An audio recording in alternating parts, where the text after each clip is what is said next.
Party కేంద్ర కార్యాలయంలో TDP నూతన కార్యవర్గం ప్రమాణ స్వీకార మహోత్సవంలో పాల్గొని ప్రసంగించిన ముఖ్యమంత్రి చంద్రబాబు నాయుడు గారు, మనం గవర్నమెంట్లో ఉన్నాం. ఒక కార్యకర్తను కారుతో తొక్కించి కడాన అతను చనిపోతే హాస్పిటల్ పంపిస్తే మనం ఆ హాస్పిటల్ పోయే లోపల చనిపోతే తిరిగి ఆ నెపం మన మీద వేసే పరిస్థితికి వచ్చారు. అక్కడ కూడా మీరు గుర్తుపెట్టుకోవాలి. భార్య ఉందో ఆ భార్యను పిలిపించి మన మీద ఆరోపణ, ఏదైతే తను బతికించడానికి 104 అంబులెన్స్ ఉపయోగించామో ఆ అంబులెన్స్లో పోలీసు వాళ్ళు చంపేశారని తిరిగి మన మీద ఆరోపణ చేసే పరిస్థితికి వచ్చారు. అది కేసు పెడితే కోర్టు పోయి స్టే తెచ్చుకున్నారు. ఇక్కడ చూశారు కడపలో ఆస్తుల కోసం, అది కూడా కబ్జా చేసిన ఆస్తుల కోసం వాళ్ళ ఫాలోయర్ని చంపేశారు. చంపేసి తిరిగి మన మీద వేస్తే పేపర్లో చూసి వేసేసారు. వాస్తవాలు బయట పెడితే మాట్లాడే పరిస్థితులు లేరు. దాన్ని అవాయిడ్ చేశారు, కానీ ఎదురుదాడి చేస్తూనే ఉన్నారు. వాళ్ళ కుటుంబ సభ్యులతో ఇవన్నీ చేపించే పరిస్థితి వచ్చారు. నేను అందుకే మిమ్మల్ని అడుగుతున్నా, నా జీవితంలో రాజకీయాలు చేశాను, నేరస్తులతో కాదు, రాజకీయ నాయకులతో రాజకీయాలు చేశా, బేషరతుగా పోరాడా. ఈరోజు మనం చేసేది ఒక నేరస్తులతో రాజకీయం చేస్తున్నాం. కాబట్టి మీ మనసులో ఎప్పుడు అది మనసులో పెట్టుకునే పనిచేయాలి. ఆ సందేహం ఎప్పుడు మీలో ఉండాలి. కుట్రలు చేస్తారు, మన మీద వేస్తారు. మనం అభివృద్ధి చేస్తే వీళ్ళు విధ్వంసం చేస్తారు. వాళ్ళు సంపద కోసం రాష్ట్రాన్ని దోచుకుంటారు. మనం రాష్ట్రం కోసం సంపద సృష్టించడానికి అహర్నిశలు కష్టపడతాం. మంది అభివృద్ధి, వాళ్ళది అవినీతి, విధ్వంసం. ఇది పదే పదే ప్రజలకు నచ్చజెప్పవలసిన బాధ్యత మనందరిపైన ఉందని చెప్పి కూడా నేను మీ అందరికీ తెలియజేస్తున్నా. మీరు రిలాక్స్ అయితే అబద్ధమే ప్రపంచం అంతా చుట్టూ వస్తుంది. ఈ విషయం కూడా గుర్తుపెట్టుకోవాలి. దీన్ని ఎప్పటికప్పుడు మనం చేసే పనులు చెప్పడమే కాకుండా దీన్ని సమర్థవంతంగా ప్రజలకు అర్థమయ్యేట్టుగా అప్రమత్తం చేయాల్సిన అవసరం ఉంది. తెలుగుదేశం పార్టీ అంటేనే క్రమశిక్షణ. తెలుగుదేశం పార్టీ అంటే సమాజం కోసం పనిచేసే పార్టీ. టీడీపీ వ్యవస్థల్ని, ప్రజల్ని ఎప్పుడూ గౌరవించే పార్టీ. కార్యకర్త నుంచి అధ్యక్షుని వరకు క్రమశిక్షణతో పనిచేసే పార్టీ. డిసిప్లిన్ అనేది మన పార్టీ మూల సిద్ధాంతం. ఈరోజే కాదు, పార్టీ పెట్టినప్పటి నుంచి కూడా అలాంటి క్రమశిక్షణతో మనం పనిచేస్తున్నాం.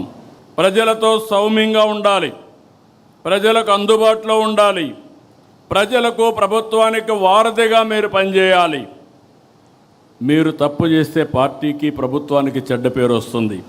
ప్రభుత్వంలో ఎవరు తప్పు చేసినా, అధికార యంత్రాంగం తప్పు చేసినా, పార్టీ నాయకత్వం తప్పు చేసినా, నాయకులు తప్పు చేసినా, కార్యకర్తలు తప్పు చేసినా ఆ చెడ్డ పేరు మనకే వస్తుంది.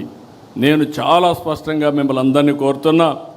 ఈ మధ్య కొన్ని సంఘటనలు జరిగాయి, నేను చాలా బాధపడ్డాను నా జీవితంలో. ఎందుకంటే నేను ఒక యజ్ఞం మారిగా చేస్తే అవతల వాళ్ళు రాక్షసుల మారిగా యజ్ఞాన్ని భంగం చేయాలనుకుంటే, మన వాళ్ళు కూడా సరిగా ప్రవర్తించకపోతే దానివల్ల మనకు నష్టం జరుగుతుంది. అన్నీ ఉండి మనం ముందుకు పోవడం లేదు. నా రాజకీయ జీవితంలో మొట్టమొదటిసారిగా పెను సవాళ్ళని నేను ఎదుర్కొంటున్నా. ఆర్థిక ఇబ్బందులు, కదలలేని పరిస్థితి అన్నీ ఉన్నాయి. కానీ ప్రజలు మాత్రం ఒక మంచి పని చేశారు. అవతల వాళ్లకు ప్రతిపక్ష హోదా ఇవ్వకుండా 94% స్ట్రైక్ రేట్ ఇచ్చారంటే ఇది ఒక చరిత్రని మరొకసారి మీ అందరికీ తెలియజేస్తున్నా. ఇంకొక పక్కన మీరు చూస్తే ఆ పార్టీకి ఒక ఓసిడి పట్టుకునింది. నేను మామూలుగా చెప్పడం లేదు ఈ మాట. అబ్సెసివ్ కంపల్సివ్ డిజార్డర్, ఇది ఒక వ్యాధి. ఆ వ్యాధిని అందరికీ అంటగట్టడానికి చూస్తున్నాడు పార్టీ మొత్తం. అబ్సెసివ్ కంపల్సివ్ డిజార్డర్, అది ఈరోజు క్రెడిట్ చోరీ డిజార్డర్గా కూడా తయారైన అందులో భాగమే ఇది. మీరు అందరూ అనుకుంటున్నారు ఒక జబ్బు ఉండే వ్యక్తి, చాలామందికి మెంటల్ ఇల్నెస్ వస్తూ ఉంది ఇప్పుడు. ఆ మెంటల్ ఇల్నెస్లో భాగమే ఓసిడి. అలాంటి వాళ్ళకు ఏది పట్టుకుంటే అదే, దేన్ని లెక్క పెట్టుకోరు. వాళ్ళ ఆశయాలకు అడ్డంగా ఎవరైనా వస్తే ఎంతకన్నా తెగాయించే పరిస్థితి వస్తుంది. ఇప్పుడు జరిగిన సంఘటనలు కూడా మనం గుర్తుపెట్టుకోవాలి. మనం వదిలిపెడితే దేశానికి స్వాతంత్రం తేవడానికి మేమే ఆలోచించామని కూడా చెప్తారు.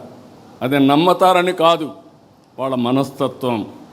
ఇంకో పక్క మీరు గుర్తుపెట్టుకోవాలి, సింధూరుకు కూడా డ్రోన్ ఆలోచన నేనే ఇచ్చానని చెప్పే పరిస్థితికి వస్తారు. ఫేక్ ప్రచారంతో ఒక పటిష్టమైనటువంటి యంత్రాంగాన్ని ఎస్టాబ్లిష్ చేశారు. వీళ్ళు మాట్లాడతారు, వాళ్ళ పేపర్లో పబ్లిసైజ్ చేస్తారు, సోషల్ మీడియాలో విస్తృతంగా ఈ ఫేక్ ప్రచారాన్ని చేసి కడాన మనకు కూడా అనుమానం వస్తుంది, ఏంట్రా ఏమైనా జరిగిపోయిందా అని. ఆ పరిస్థితి తెస్తారు. ప్రతిపక్షంలో యువ గళంలో ప్రజల్లో చైతన్యానికి, పార్టీ విజయానికి ఆ రోజు లోకేష్ దోహదం చేశారు. పార్టీ నిర్మాణం, ట్రైనింగ్ క్లాసులు సహా ప్రతి అంశంలో లోకేష్ చాలా కృషి చేశారు, నేను చూశాను. టెక్నాలజీ అడాప్షన్ మొదలుకొని కార్యకర్తలకు సంక్షేమం, 5 లక్షల రూపాయలు యాక్సిడెంట్ ఇన్సూరెన్స్ ఇచ్చిన ఏకైక పార్టీ, సమర్థవంతంగా నిర్వహించే party Telugu Desam party.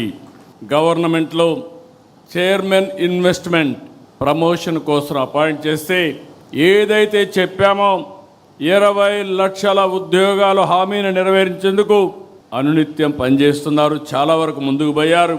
Arcelor Mittal, yesterday, Google ఇలాంటి ప్రతిష్టాత్మకమైన కంపెనీలు, వరల్డ్ బెస్ట్ కంపెనీస్ అన్నీ ఆంధ్రప్రదేశ్కి వచ్చాయంటే అది లోకేష్ చూపించిన చొరవ అని చెప్పి కూడా నేను మీకు తెలియజేస్తున్నా. అందుకే ఈరోజు అదనంగా వర్కింగ్ ప్రెసిడెంట్ బాధ్యతలు అప్పచెప్పాం. కానీ బాధ్యతలు అప్పచెప్పినప్పుడు నేను ఒకటే చెప్తున్నా మీ అందరికీ, నేను బ్లైండ్గా ఎవరికి బాధ్యతలు అప్పచెప్పను. నా కమిట్మెంట్ ఈ రాష్ట్రం. 48 సంవత్సరాలుగా రాజకీయాల్లో ఉన్నాం. అలాంటి నా కమిట్మెంటు ఈ రాష్ట్రం యొక్క ప్రయోజనాలను శాశ్వతంగా ఎవరు కాపాడతారో వారికి నేను ప్రోత్సహిస్తా, అండగా ఉంటా. అదే రాబోయే రోజుల్లో ఈ రాష్ట్రంలో మనం ఇచ్చే ఒక లెగసీ అని చెప్పి కూడా నేను మీకు తెలియజేస్తున్నా.